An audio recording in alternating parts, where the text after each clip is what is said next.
C'est un cap, une péninsule, un monstre du théâtre français auquel s'attaque Gilles Bouillon.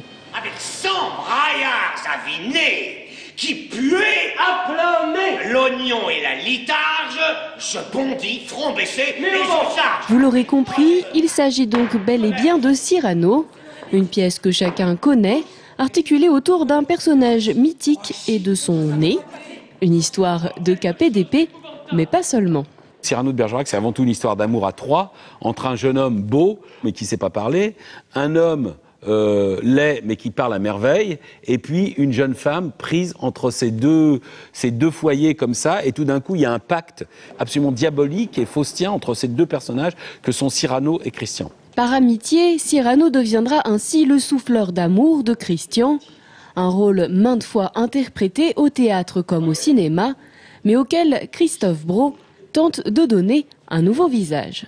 J'essaie toujours, quand je travaille un rôle, de faire comme si c'était la première fois qu'on le jouait. Donc il faut essayer de le réinventer.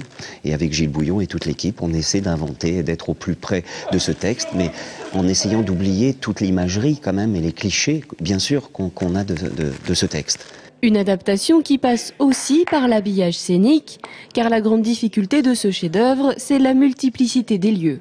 Un décor mobile et sobre a donc été choisi, en écho peut-être à la modernité de cette pièce.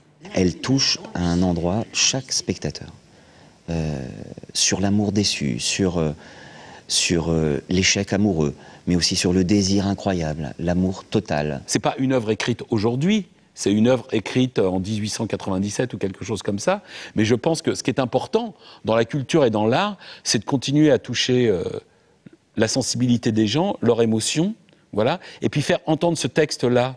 Un texte classique, écrit et dit en alexandrin, mais qui en 2010 semble toujours éveiller la passion. Un mot, un geste, un seul. Et tirer son mouchoir, c'est tirer sur le sol.